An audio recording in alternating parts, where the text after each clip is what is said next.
Senhor Presidente da Câmara de Sernancelho, Sr. Engenheiro Carlos Santos, Excelência, Sr. Secretário de Estado da Cultura, Alberto Santos, Excelência, saúdo os meus estimados colegas de mesa, Excelências,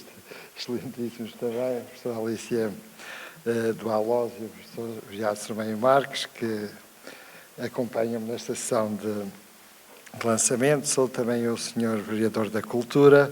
o Sr. Antigo Presidente da Câmara, Carlos Silva, e atual deputado, as autoridades civis, militares aqui presentes, minhas senhoras e meus senhores, é com grande alegria que estamos cá neste dia, caso para dizer, finalmente chegamos a Sernancelho, como há muito desejamos, para apresentar estes dois resultados de um longo trajeto de investigação. Sernancelho, aliás, quando chegámos cá, ainda hoje estávamos a falar, chegamos a esta bela vila de Sernancelho, que é um verdadeiro mimo.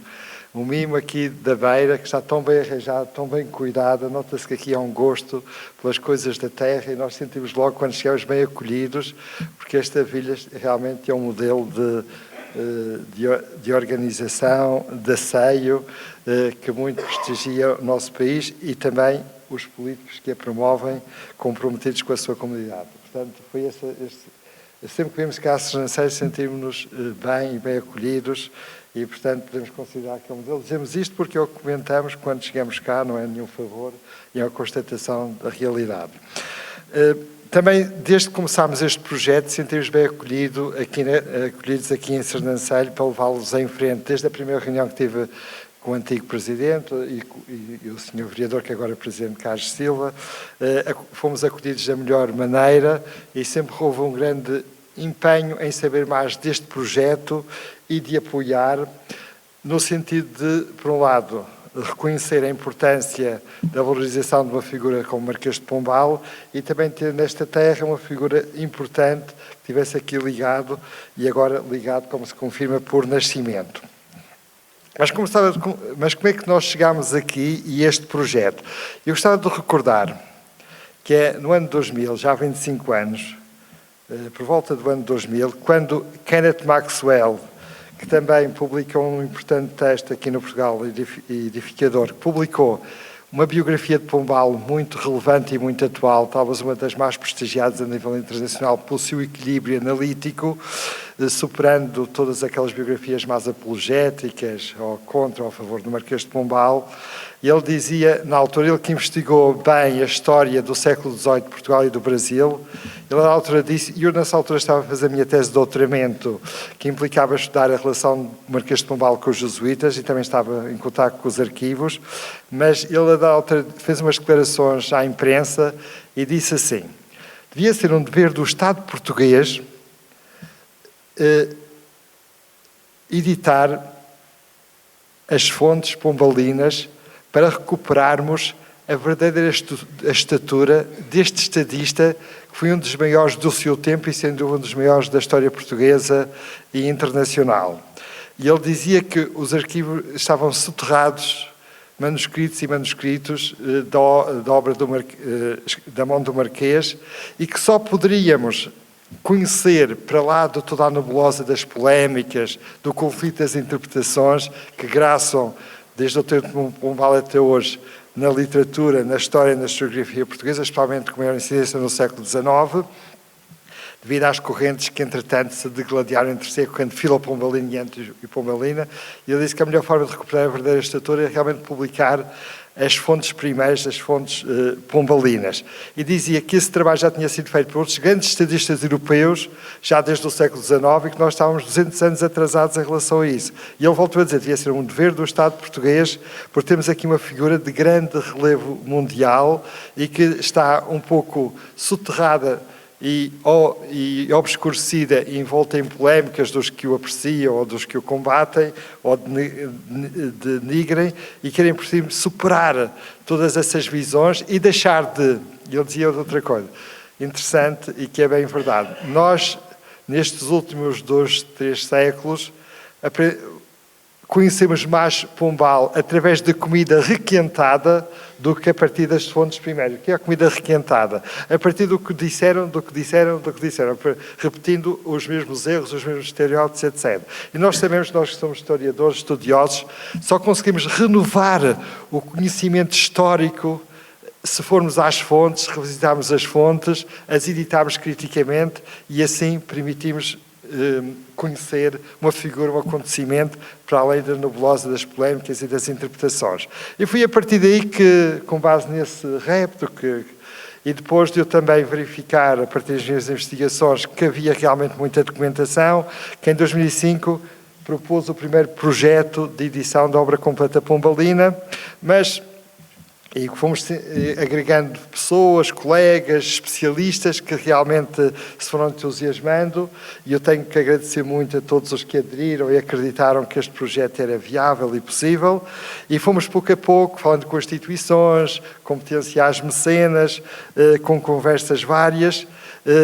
até 2016, 2017 e 2018, quando foi possível, também vi aqui a Sernancelho, como o senhor atual Presidente bem sabe. Muita gente até inicialmente duvidava que houvesse tanta documentação, tantas fontes primárias, como se dizia. Mesmo académicos de prestígio, uma vez um académico disse assim, mas Pombal escreveu alguma coisa. Porque a ideia que o estereótipo interpretativo de que Pombal é apenas um estadista, mas não com densidade intelectual, nem com capacidade de escrita, às vezes até condicionava a própria apreciação. E muita gente até me disse que eu estaria a fazer bluff e que afinal não haveria tanta documentação. De qualquer maneira, fomos persistindo, fomos melhorando o projeto, fomos agregando investigadores e especialistas do mundo inteiro. Neste momento temos 127 dos melhores especialistas a nível mundial de várias universidades, conhecedores de Pombal e do século das luzes, alguns estão aqui nesta sala. Fomos agregando uma equipa de investigação, até que em 2018 foi possível então assinar um protocolo com a Câmara de Sernancelho, Pombal, Oeiras, Lisboa, Fundação Marquês de Pombal, Jerónimo Martins, Fundação Milênio BCP, e também associando a Universidade de Coimbra para editar a obra, e então iniciámos esse grande empreendimento. E nós, de facto, não sabíamos em que nos estávamos a meter. Eu próprio, hoje, não sabia, porque apenas conhecíamos a ponta do iceberg. E quando vamos para uma investigação como esta, especialmente no universo documental que não é bem conhecido, podemos encontrar um vazio, isto é, menos documentação do que pensávamos que existiria, ou então uma mal documental enorme. Foi o que aconteceu. A gente não, nestes 5 anos de trabalho, depois de 5 anos de trabalho intensivos, descobrimos um iceberg enorme e onde já vamos, em termos de levantamento de fontes, em mais de 50 mil documentos, quando pensávamos que íamos descobrir 3, 4 mil, 5 mil. O que é uma boa notícia para a cultura portuguesa e para a figura de Pombal, e confirma realmente a intuição de Kenneth Maxwell, que tínhamos ali um grande estadista, que também com densidade intelectual e de pensamento, e com muitos escritos, mas é mau para o orçamento. É bom para a cultura portuguesa, mau para o orçamento. E, portanto, neste momento já conseguimos publicar o primeiro volume, mas faltou os 50 e é preciso agora renovar os apoios, mas dá-me esperança que hoje está cá o Sr. Secretário de Estado da Cultura, que é um intelectual e um homem de cultura, pode ser que perceba, porque eu também desde estes anos todos tentei falar com o Governo e está a ser muito difícil, pode ser que hoje se abra aqui a porta e que este repto do Kenneth Maxwell, que já ecoa desde o ano 2000, possa encontrar bons ouvidos que apoiem. Aliás, o professor Kenneth Maxwell, que já tem mais de 90 anos, ficou felicíssimo quando soube que finalmente o projeto estava a avançar. Ele veio até Portugal algumas vezes e tem aqui um texto, até nos mandou uma mensagem, disse que até gostava muito de estar cá, e portanto, e alguém que, vivendo em Inglaterra,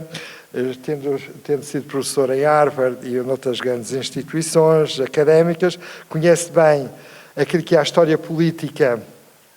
do século de há 300 anos e realmente o valor desta figura e o quão é importante realmente estudarmos e publicarmos a sua obra completa. Mas quando começamos a publicar as fontes, publicamos os próprios escritos de Pombal, mas vamos encontrando também à volta uma série de outros elementos importantes. E graças à nossa equipa de investigação, está aqui a professora Alicia do Alós, que nós, na nossa equipa de investigação, temos os especialistas, séniores, dos mais competentes na área, mas também vamos agregando investigadores que vão fazendo teses de mestrado, doutoramento, etc. E foi este caso. Houve uma boa relação entre uma investigadora sénior e um investigador júnior, e foi possível, entretanto, também encontrarmos esta biografia, que é a primeira biografia de Pombal, e também contribuir para conhecer melhor a sua, não só o que ele escreveu, mas também o que foi escrito sobre ele. E realmente publicar a primeira biografia e a obra, e como foi publicada de forma tão rigorosa, e também fazendo esta ligação, por isso é que estamos aqui em Sernancelho, realmente, finalmente, temos aqui o esclarecimento do lugar de nascimento do Marquês de Pombal, e uma forma também de valorizar uma terra onde ele nasceu, que é Sernancelho, porque as grandes figuras também dão valor às terras onde nasceram, e este o caso. E ao mesmo tempo também durante 200 anos, até por obrigação nossa como investigadores, que temos uma equipa de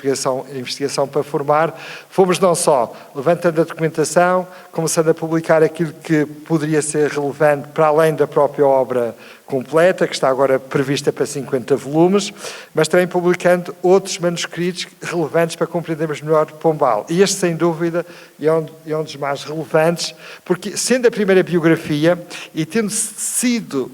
desde então, desde a primeira, e ao longo do século XIX e XX, publicadas várias biografias sobre Pombal, quer a nível nacional, quer a nível internacional. Pombal é alguém que suscita a curiosidade de investigadores, de romancistas, de homens e mulheres de literatura que escreveram sobre ele, quer biografias de caráter mais historiográfico, quer romances, teatro, também cinema.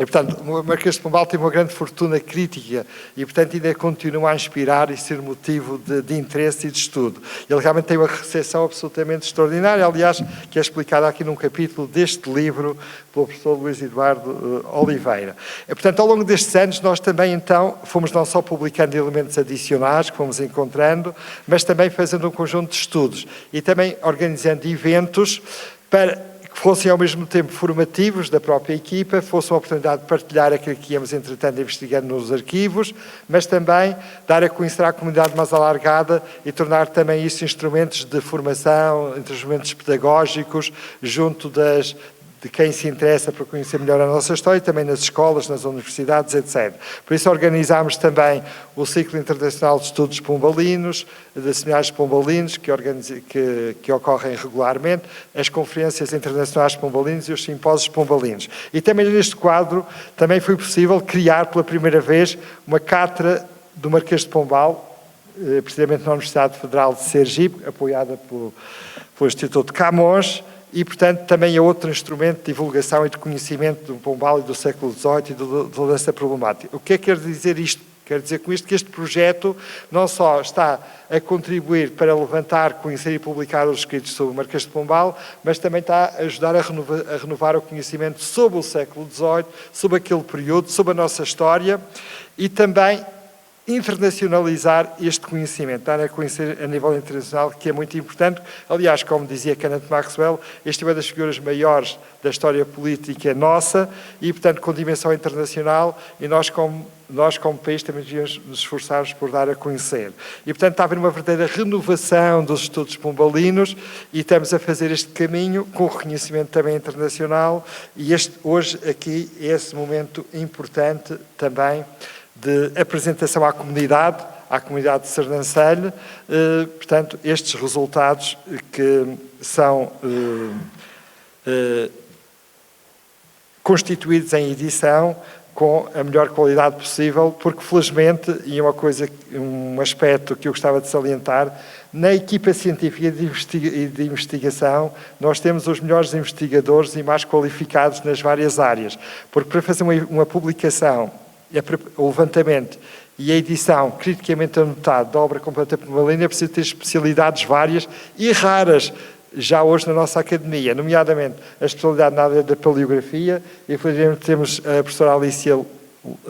Lose, que é uma das maiores especialistas de paleografia, que está a criar uma verdadeira escola de formação e de formação dos especialistas na área da paleografia. Até o seu reconhecimento, agora recentemente, até foi valorizado pelo Governo do Brasil, porque foi nomeada chefe de paleografia do Arquivo Nacional e vai deixar a Bahia e vai para o Rio de Janeiro. E quer agora criar uma escola no Brasil e também com ligação com Portugal nesta área, porque não é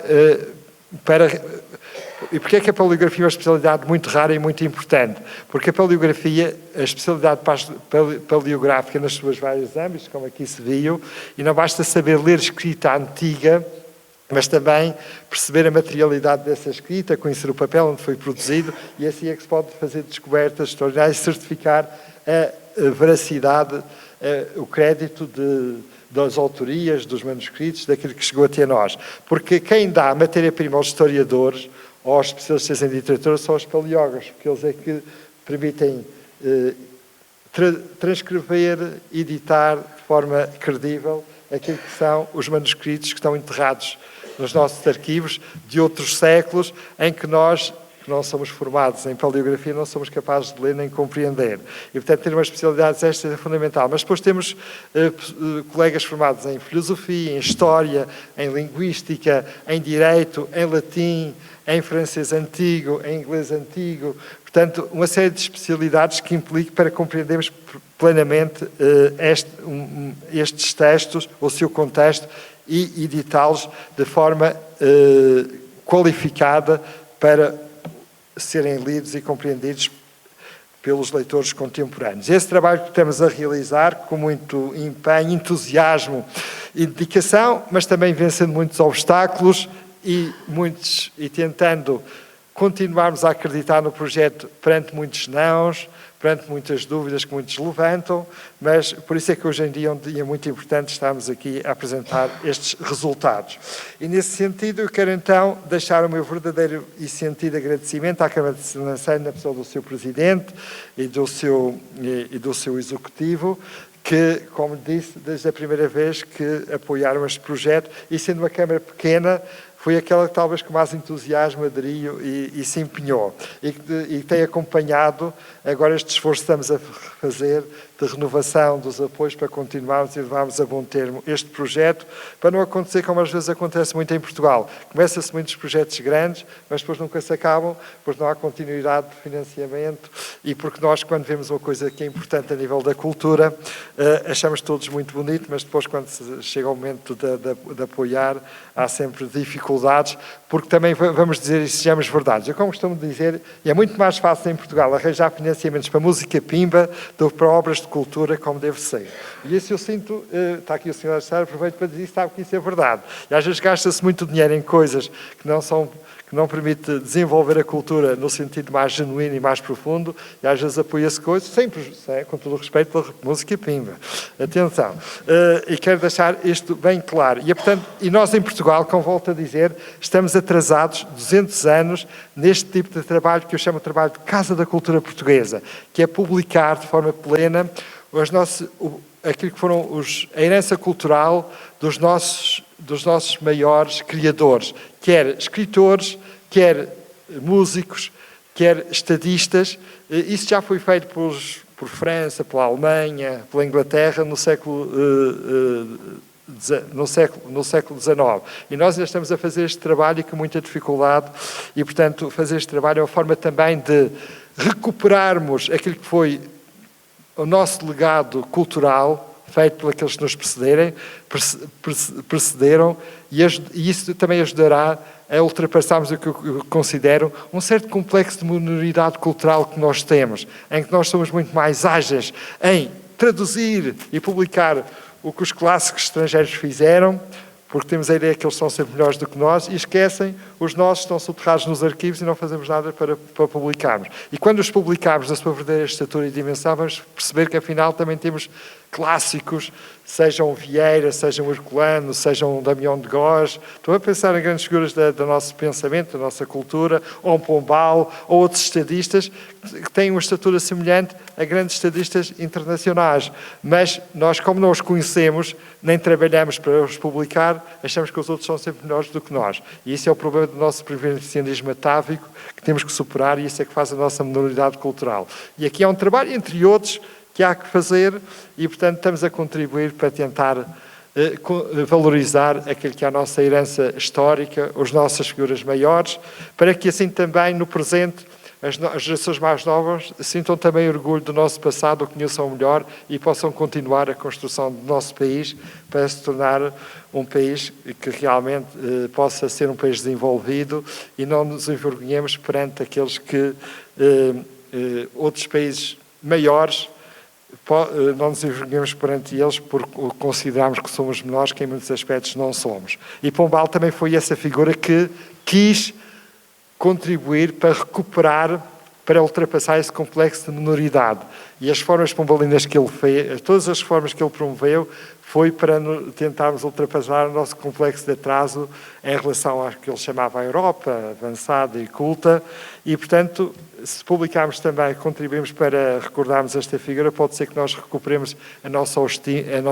autoestima em relação a um passado que nós às vezes olhamos com